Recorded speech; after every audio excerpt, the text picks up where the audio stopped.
Bonjour à tous, j'espère que vous allez bien. Cette semaine, j'ai décidé de vous faire une petite vidéo all book. Je vais donc vous présenter les derniers livres que j'ai acquis, qui seront mes prochaines lectures. Je vais vous présenter rapidement le résumé, sans trop vous spoiler non plus, et vous donner mon avis, mes premières impressions, etc. Mes lectures du moment sont pour la plupart des petits livres, de type pocket, des livres de poche. Tout simplement parce que je reprends doucement la lecture après une longue pause et je n'avais pas très envie de me lancer dans des volumes volumineux, enfin des gros volumes quoi. D'ailleurs, je pense faire une vidéo prochainement sur mon rapport à la lecture, pourquoi j'ai adoré ça, pourquoi j'ai arrêté, etc. Donc je vous expliquerai tout ça là-bas.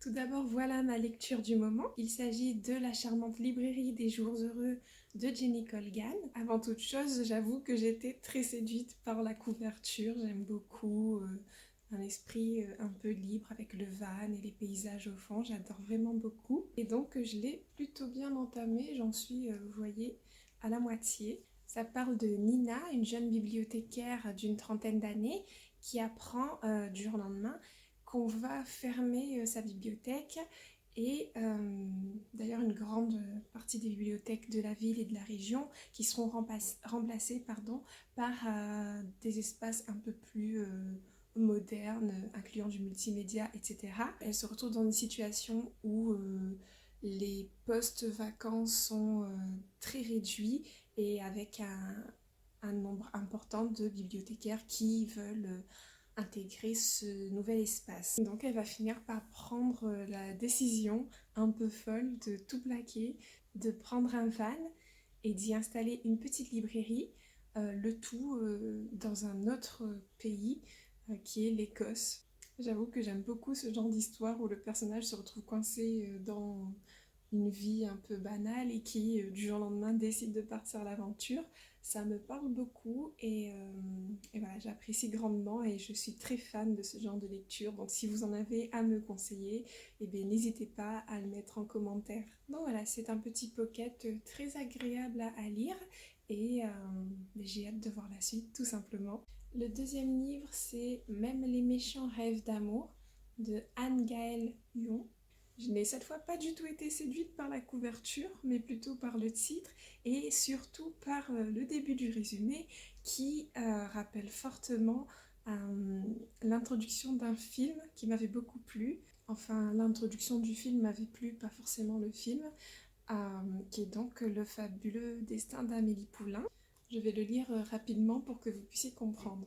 Janine a 89 ans passés. Elle aime les bals musettes, les costumes des patineuses artistiques et faire un 6 aux petits chevaux. Elle n'aime pas le sucre sur le pamplemousse, les films d'horreur et les gens qui postillonnent. Donc voilà, c'était une intro, clin d'œil à ce film, je pense, et voilà, ça m'a donné envie de le lire. À cette dame de 89 ans, on lui annonce que elle perd de plus en plus la mémoire. C'est pas dit directement sur le résumé de la couverture, mais j'imagine que ça doit être peut-être l'Alzheimer. Donc ce qu'elle décide de faire, c'est de dresser des listes de tous les petits bonheurs qui ont marqué sa vie. Donc oui, c'est un concept qui m'intéresse pleinement parce que voilà, j'aimerais voir ce qu'elle peut bien écrire, ce qui lui a marqué, etc. Je trouve ça très intéressant. Ensuite, il y a une histoire de secret, de mensonge, quelque chose un peu de suspense et de réécriture du passé. Ça m'intéresse peut-être un peu moins. Ça fait un peu truc policier, enfin. Mais voilà, c'est plutôt la première partie qui m'intéresse beaucoup et donc j'ai quand même assez hâte de le lire. Le prochain livre, c'est La femme qui ne vieillissait pas de Grégoire Delacour. Donc ce qui m'a tout de suite interpellée, c'est le titre en rose, parce que j'adore le rose. Donc voilà.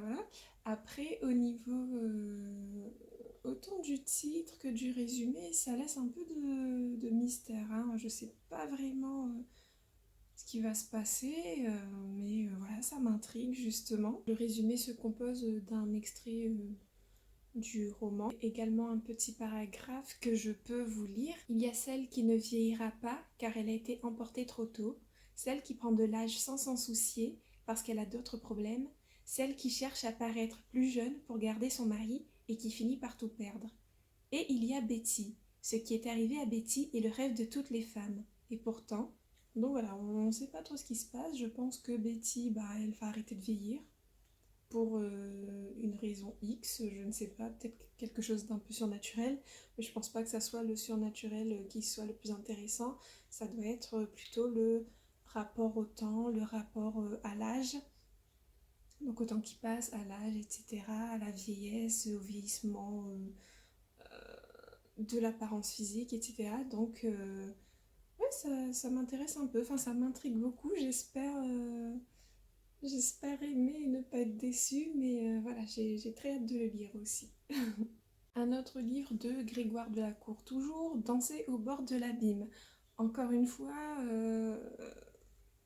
j'étais séduite par les mêmes choses. Le titre un peu énigmatique, le résumé, pareil, toujours composé d'un extrait du roman et d'un petit paragraphe. Cette fois-ci, c'est il y a les promesses que l'on se fait à 20 ans et les rencontres que nous réserve le hasard. Il y a le bonheur que l'on croyait tenir et celui après lequel on court. Il y a l'urgence à vivre. Donc encore une fois, je pense que ça va être un roman sur, pareil, le temps qui passe, sur la vie, sur le bonheur, etc. Donc, ouais, ce sont des thèmes qui me plaisent bien. Et voilà, toujours intriguant. On ne sait pas trop. Les résumés sont bien faits. Enfin, j'aime bien. On ne sait pas trop ce qui va se passer. C'est un peu mystérieux. Euh, ouais, ça m'a bien attrapé, quoi. Ça m'a bien eu. Ce sont des résumés qui m'ont tenté à l'achat, alors que ça se trouve, je vais pas du tout aimer. Mais voilà, les résumés sont faits de telle façon que je me dis, j'ai envie de savoir ce qui va se passer, etc. Ensuite, on a Je te promets la liberté de Laurent Gounel. Encore une fois, on a une couverture assez belle, hein, que j'aime beaucoup. Un ciel bleu, une personne qui tient des cerfs-volants. Donc il y a un esprit un peu de liberté, etc. D'ailleurs, c'est dans le livre, Je te promets la liberté. Donc encore une fois, ça m'a parlé immédiatement. Là aussi, le résumé est plutôt bien fait. Bon, il est un peu long, donc je ne vais pas vous le lire. Mais en gros, le personnage principal, Sibylle, est dans une situation où elle risque à la fois de perdre son emploi, mais aussi de perdre son conjoint. Au même moment, un ami lui parle euh, d'un homme mystérieux, membre d'une confrérie secrète, qui aurait le pouvoir de changer sa façon de penser, sa façon de voir la vie, etc. Et donc, ça lui tente bien à Sibylle et elle va s'embarquer dans une aventure de découverte de soi et des autres. Donc voilà, encore une fois, une personne qui a une vie plutôt banale et qui part à l'aventure. C'est typiquement le genre de roman que j'aime beaucoup. Donc très hâte de le lire également et j'espère ne pas être déçue, encore une fois. De Laurent Gounel toujours, Le jour où j'ai appris à vivre. Donc là, pareil, un peu le même système. Un homme dans une vie sans tracas, qui se balade tranquillement un dimanche et qui croise tout à coup une dame, une voyante très certainement, qui lui saisit la main pour y lire son avenir. Elle lui révèle donc une terrible nouvelle. Donc j'imagine peut-être qu'il va mourir, je ne sais pas dans combien de temps, enfin on le dit pas, en tout cas il apprend quelque chose d'assez euh, qu'il aurait aimé ne pas savoir, donc d'assez choquant probablement. Et donc bam, il se retrouve embarqué dans une aventure, pareil, de découverte de soi, d'expérience de vie qui va changer sa vision de vie, etc. Toujours un peu le même système avec cet auteur. Euh, mais voilà, je ne pense pas être déçue parce que c'est mon genre de livre, pour les deux livres que je viens de présenter. Mais aussi, j'avais déjà lu Et tu découvriras le trésor qui se cache en toi, toujours du même auteur, et que j'avais adoré, donc, et qui avait ces mêmes systèmes d'une personne bloquée dans une vie et qui va changer sa vision du bonheur, etc. Donc ouais, je pense que je vais plutôt les aimer, les deux derniers livres que j'ai présentés. Les deux autres livres qui viennent sont des vieux romans que j'ai récupérés. Le premier, c'est La vie devant soi d'Émile Ajar.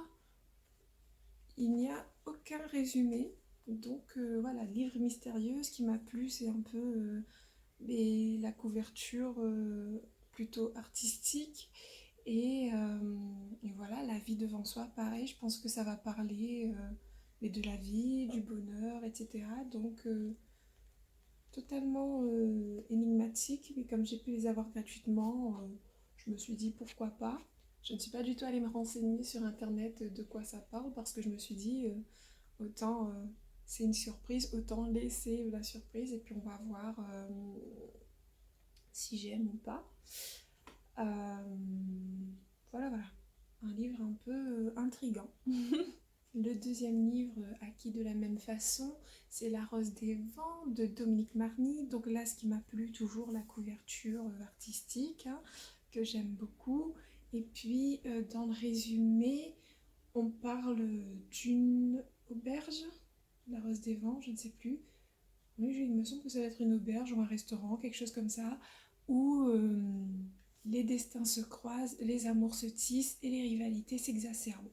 Donc un endroit où des gens se croisent et où va se passer des histoires. Donc ça se passe en 1936.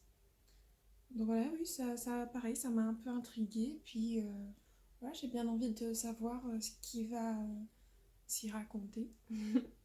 Un livre très connu dont j'en ai entendu beaucoup parler, mais que je n'ai jamais eu la chance de lire, c'est Le Petit Prince de Saint-Exupéry. Euh, Pourquoi j'ai voulu le lire et l'acheter? Tout simplement parce que j'ai lu plein de petits passages, plein de citations et tout, qui sont très très belles, très inspirantes.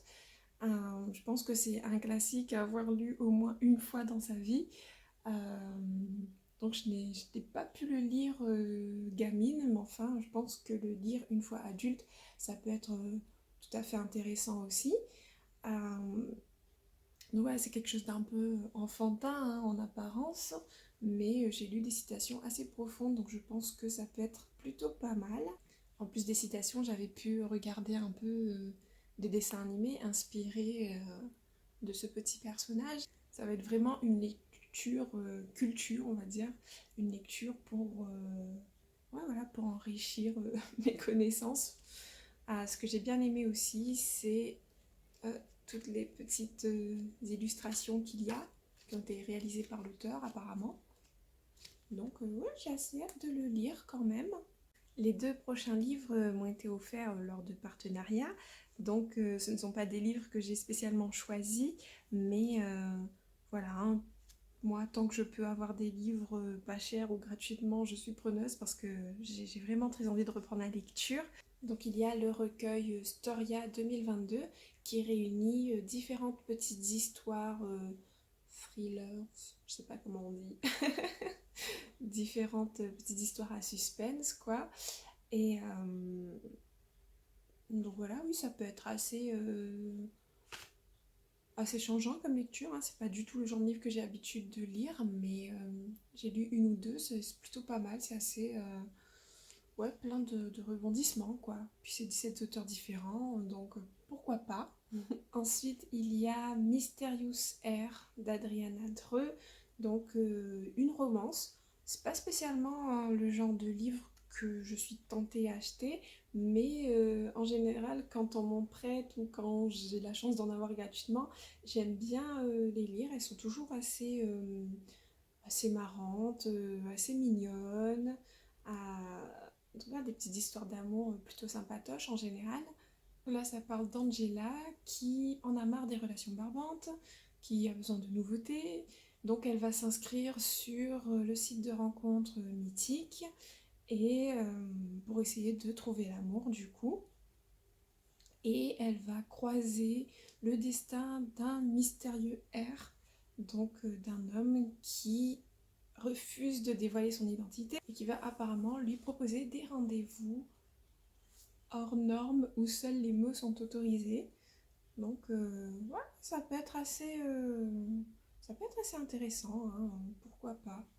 Une lecture culture, encore une fois, que j'ai piqué à un lycéen de mon entourage, le parti pris des choses de Francis Ponge. On m'a expliqué que cet auteur prenait des objets de la vie quotidienne et qu'il en rédigeait des petits poèmes en prose. Donc, ouais, c'est un livre un peu de lycéen, il y a des explications et tout, mais voilà. En gros, à chaque fois, il y a l'objet, par exemple là, la bougie, et puis un petit texte dessus. Ça, c'est un concept qui m'a plutôt séduite. Donc voilà, j'ai eu envie de le lire, donc je lui ai emprunté. Dans tous les cas, ça me servira à m'enrichir un peu plus au niveau de ma culture générale. Les 2 derniers livres sont les plus gros que j'aurai à lire pour le moment. D'abord, il y a Changer l'eau des fleurs de Valérie Perrin.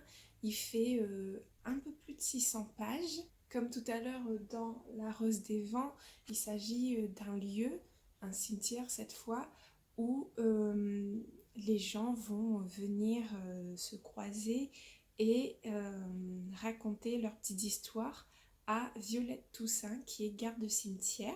On s'interroge également sur les raisons pour lesquelles Violette s'est retrouvée dans cet univers hein, du cimetière qui est un peu particulier quand même. Donc voilà, encore une fois, je pense que ça va être un livre sur, pareil, sur la vie, sur le bonheur, etc. Sur le temps qui passe, sur la mort peut-être.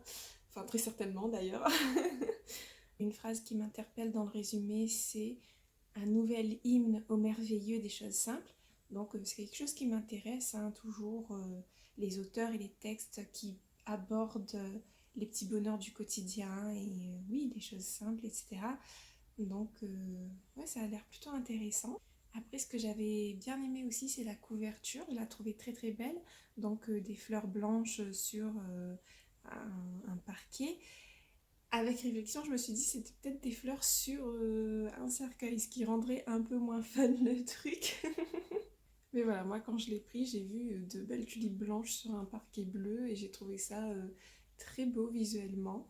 Le dernier livre, c'est Une fois dans ma vie de Gilles Le Gardinier, donc qui fait quasi 500 pages, enfin 470 à peu près. Ce qui m'a interpellée, c'est le titre que j'aime bien, hein, Une fois dans ma vie. Pour moi, ça évoque une opportunité, une occasion, quelque chose qui va vraiment être exclusif et qui ne pourra plus se reproduire. Donc j'ai bien envie de savoir ce que c'est. Et aussi, j'ai bien aimé euh, sur la couverture, il y a un piège à souris, du coup, avec un petit mot écrit Je t'aime. Et j'ai trouvé ça très très drôle. C'est comme si, enfin, je l'ai interprété comme si l'amour était un piège, quoi, prêt à se refermer. Et ouais, je trouvais ça assez rigolo. Là, on va aborder la vision de 3 femmes différentes, de 3 âges différents. Donc, ouais, c'est quelque chose qui m'intéresse bien de voir la vision de personnes différentes. Après, bon, le résumé, mis à part ça, n'est pas très très explicite, mais voilà, j'avais déjà lu un livre du même auteur, donc qui s'appelait Soudain tout change. J'avais beaucoup aimé ce livre, même si je l'avais trouvé un peu triste par moments. Donc, voilà, je ne pense pas être déçue vu que je connais un peu cet auteur-là. Et j'avais envie justement de découvrir d'autres de ses œuvres. Donc voilà pour cette petite présentation. Moi-même, je suis friande de All Book, j'aime bien regarder sur YouTube, mais après, voilà, vous, est-ce que ça vous a plu ou pas du tout? Dites-le moi. N'hésitez pas également à me contacter, que ce soit en commentaire ou en message privé Insta, pour me suggérer vos idées de vidéos ou des sujets que vous aimeriez me voir aborder. En tout cas, voilà, moi j'ai adoré tourner cette vidéo. J'ai trouvé ça vraiment amusant et intéressant. Sur ce, je vous laisse. Je vous dis à dimanche prochain et prenez soin de vous.